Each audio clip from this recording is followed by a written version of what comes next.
anak. O ma, napatawag ka. May gusto sana akong sabihin sa'yo. Pinapakaba mo naman ako, ma. Ano ba yun? Basta umuwi ka muna. Mare, sure ka ha? Mabilis lang tayo dito. 3 days. Yan lang sinabi ko kay Henny. Alam mo namang hindi natin pwedeng iwanan yung food cart business natin.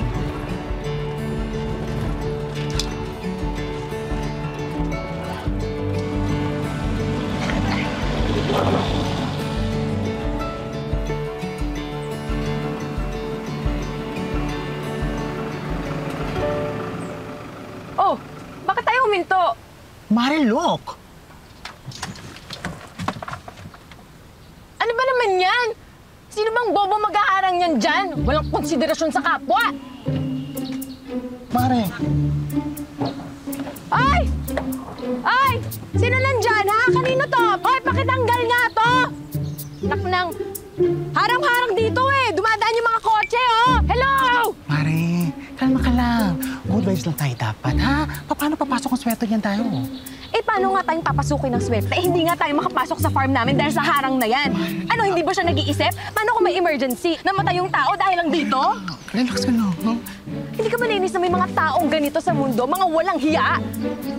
Grabe naman, ma'am. Walang hiya agad. Pasensya na po, ha. Tatabi ko na po agad. Hoy! Ikaw! Sa'yo to? Oo. Pasensya na, tatabi ko na. Hindi ka ba nag-iisip? Ha? Ano? Sa tingin mo, ikaw may-ari ng kalsada? Ayaw mo magpadaan? Dito mo itatambak to? Ha? Paano kung may emergency? Eh di namatay na lang yung mga tao. Akala mo ba ikaw lang anak ng Diyos? Sarili mo lang iniisip mo, selfish mo, ha? Tatabi ko na po. Naku! Diyos ko, yung sa mga tao ngayon. Pero ang harsh naman natin. Patawarin mo na. Yummy naman siya. I mean, umami naman siya, di ba? Na siyang mali.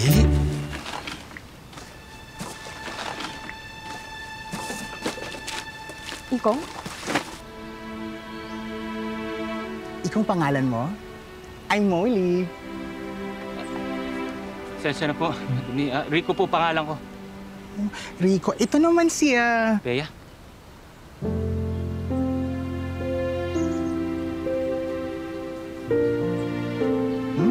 Magkakilala naman pala kayo eh. Bea. Maril ka. Mare. Ay, hindi ka na. Mare, sayang naman. Ay.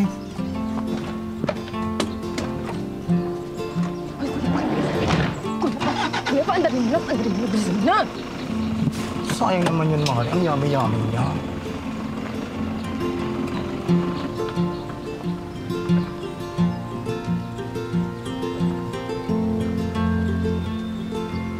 Mare, sino ba yung kanina? Ba't kanina? Tinatarayan mo, tapos biglang parang ghost na iiwasan natin. Sino? Sino ba? Hindi yung Mr. Yummy kay kanina sa kalsada. Salamat, kuya.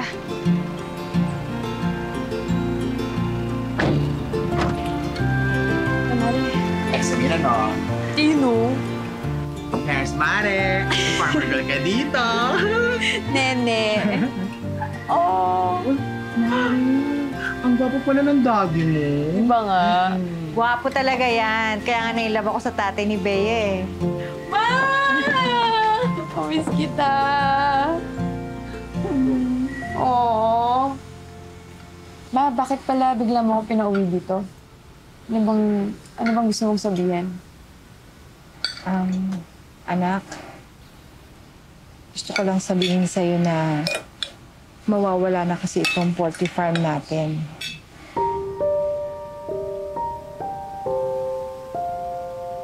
Ano? Paano? Kailan? Ano nangyari, Ma? 2 years ago, sa mga Mondragon, 1 year ng default ang account natin. Kaya masusubasta na. Hanggang katapusan na lang tayo ng buwan, kailangan na nating umalis. Hindi. Hindi ako papayag. Hindi ako papayag, Ma. Anak, pinauwi lang kita para malaman mo.